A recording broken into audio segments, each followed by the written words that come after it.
let's see, getting back in the weight room, building that muscle back up. Just out here watching film, getting better, timing, chemistry with receivers, chemistry with the whole team, really.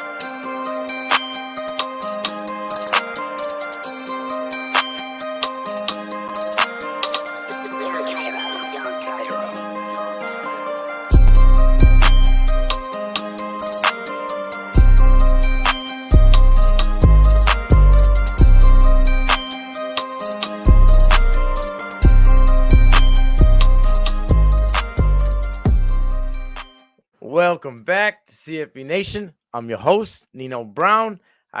We're gonna face swap and new body. CFB Nation, we plug and play. Shout out to our guy D now. Had to step away for a little bit, but we're filling in with my guy Boomer.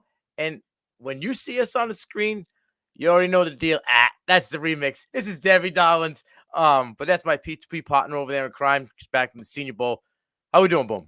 Man, I'm good. I'm just happy to be here. Been wanting to talk about this dude for a minute, so I'm ready. I had to jump on you a little bit because I do the show with Bosage, so we've been prepped for a while, and it's been a year of me telling Bosage, yo, he's going to be the dude, and he just told me, I got to see it. Well, he saw a little bit this year, and we're gonna talk about that as well. But before we get there, let's talk about it. It's LaNorris Sellers going to be the QB one for the first spring snap, as was said today by Shane Beamer, and then after that, it is what it is, but. He will be the QB1 for the Gamecocks going on it. 6'3", 245 pounds, 4-star QB, right? Kid played football and soccer in high school. He went to South Florence High School in South Florence, South Carolina. Now, he was a Florence Morning News Player of the Year. He was a number 4 prospect in South Carolina alone and 17th ranked QB in the 23 class. Now, what I do is when I look at this stuff, I break down, I try to compare him to where he was ranked. Because these rankings kind of get skewed a little bit. They've been off lately. And what those guys close to him have done. So, he was 17, and I think 16 was Austin Mack. He just transferred to Bama to hope that maybe he can get on the field in a year or two behind Milroe. So I'm going to say that LaNorris Sellers has already got a leg up on Mack. And then the guy I was kind of interested in, Kenny Minchie, Notre Dame, back-to-back years, boom. They chased the veteran in the portal. A man couldn't sniff the field. That is the red light for me. So already right there, I think LaNorris Sellers has got to step up on him. What are your thoughts on this class and just him as a prospect in the class? Well, so in general, there's always that guy that kind of falls in to where he's playing multiple sports, and you don't see how he's going to transition. Well, he was a really good quarterback, and his stats are amazing. But he plays a lot of sports, so is he really all in? Right. We got guys like Sam Bradford, who was, scored 23 points a game in high school in basketball, and was a scratch golfer, a 3-star quarterback. The dude won a Heisman, because, you see these guys that play a lot of sports. But I will be honest with you, I don't see a lot that play quarterback and soccer, as their second primary sport. So, the dude that has legs. I mean, he ran for 1,400 yards, or right near like 1,338, right? Yeah. So that tells you got no problem running. Throwing 45 touchdowns and 2 interceptions is yeah. Listen, if this was Caleb Williams did 52 and 6, so as a 4-star at South Carolina, first of all, props to Beamer for keeping him in state. Yeah. Because I think he is every bit of as a top-tier 4-star, not just a 4-star. So, kid's an athlete. He's prototypical size. The height alone, 6'3", 245. I mean, there's plenty of guys that we can compare to with that size that, the NFL loves. Mm-hmm. You know what I mean? I will tell you this. If you want my honest opinion, I would take this kid over Joe Milton every day and twice on Sunday. You ain't got to try to convince me, bro. And I'm not trying to hate on Milton anymore, but he rounded out his Senior Bowl experience with a pick in the game. So just from my guy, right? I mean, yeah. So, hey, you alluded to it, so let's get into it. South Florence High School, right? Played quarterback. He also played free safety his freshman and sophomore year, so he played both sides of the ball as well as being a 2-sport athlete. Close to 3,000 yards passing. 45 touchdowns, 2 picks. That TD to interception ratio is dumb. 150 out of 258 attempts. So the guy was shucking the rock around, close to 260 attempts. That's a lot. Like you said, 1,338 yards and 17 touchdowns. So you're looking at 63 total touchdowns. That's just stupid numbers in 1 year. I mean, you could write any kind of adjective you want to describe that as. If he played in Texas, 100%. If he played in Texas, he'd won a Gatorade All-American. Oh, facts. Absolutely. Absolutely. I mean, and how about this one? I'm going to throw a dumb stat at you. After all that, right, being super athletic, super mobile, being able to rush for 1,400 yards, my man attempted 2 punts in high school for 72 yards, and he got one inside the 20, bro. Like, this kid he's an absolute freak athlete. Let me give you a guy that not quite as he was just as tall, but didn't weigh near as much. But I played against Jason White in high school. Okay. Okay. He was their punter as well. And let me tell you, when you know that quarterback can run for 1,300 yards and throw for 45 touchdowns, you don't do punt coverage. Just you put like 8 in the box. Yeah. You know what I mean? Be like, what are we doing here? And then where the punt goes, you let it go because you know that dude's going to get you.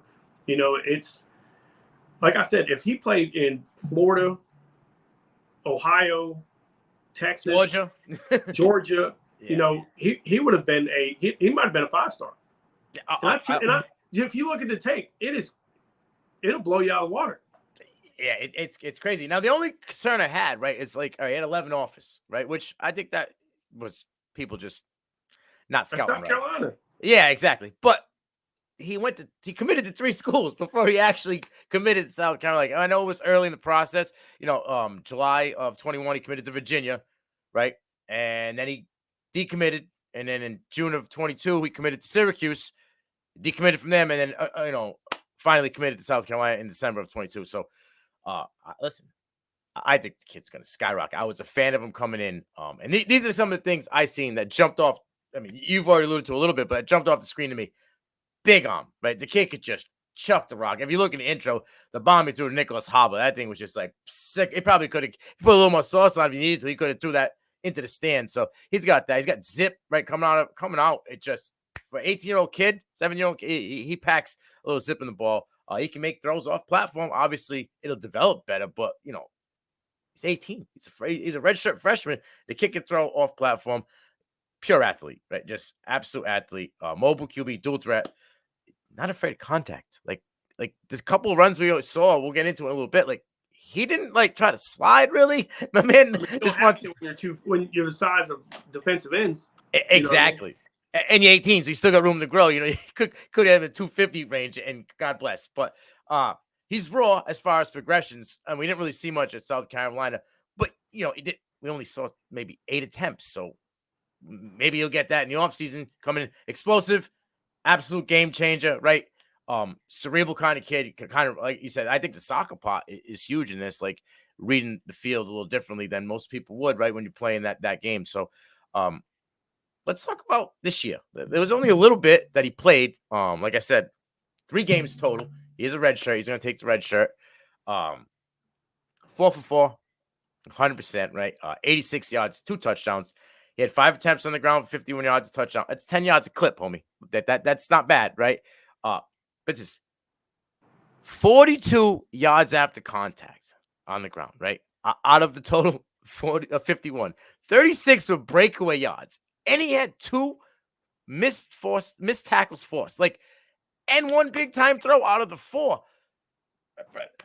I mean, analytics guys got to be like, blah, blah, blah, blah. When it comes to this kid, everything in the small sample size, he just jumps off the screen. Talk to me about it, man. It's just crazy. It's crazy. I've been wanting to decide who I want to compare him to. And, there's a guy that everybody likes. And if I give you just numbers and show him who he is, most people go AR.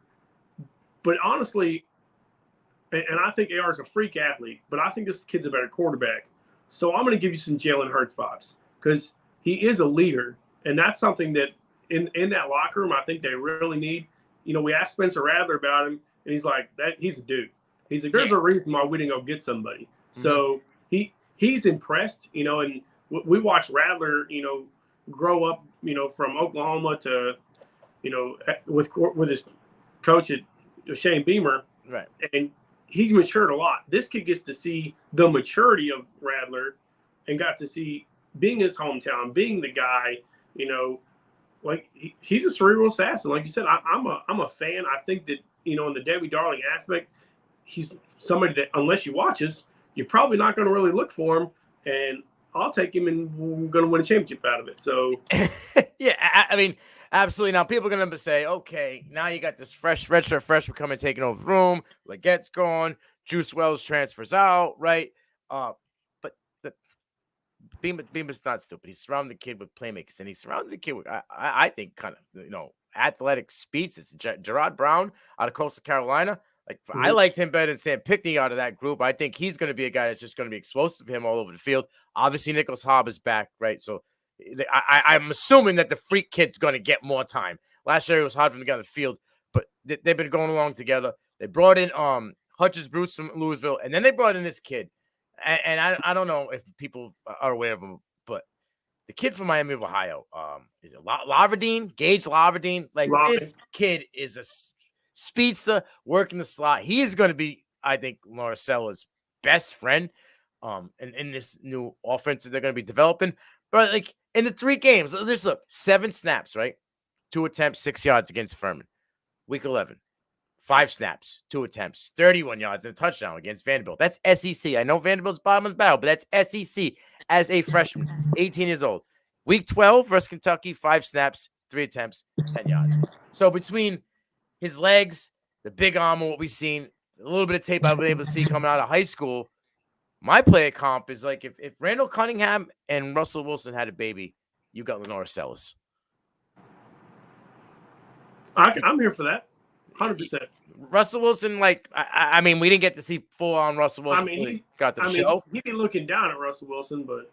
Yeah, I'm just saying the style of play. Like, Russell Wilson could just roll out, chuck a big one, take off, but you know what I mean? So...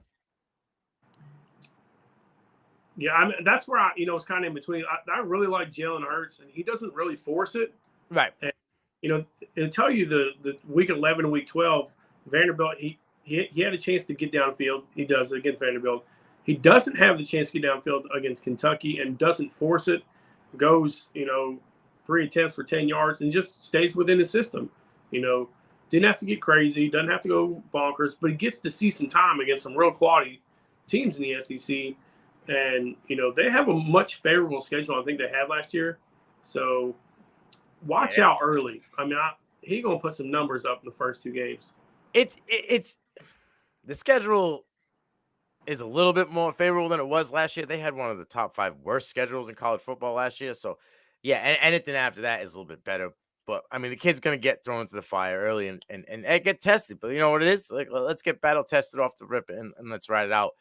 Like I said, I think it's surrounded with pieces. I think his game is unique. I think he's going to be a guy in the Devy world where if you can get him now cheap, get him, and he could be paid dividends for you early instead of waiting in the back end. But boom, this is the first episode you're on. You got your feet wet. We're going to be coming at next episode will be Jack Endries from Cal, tight end. I love this kid. I think he's going to soar as well. But this is the Devy Darlings and the CFP Nation. I'm your host, Dino Brown, and I'm going to close it out every single way. I close it out with my man. My man, take it away. Hey, until next week, let's go. Let's go. Let's go.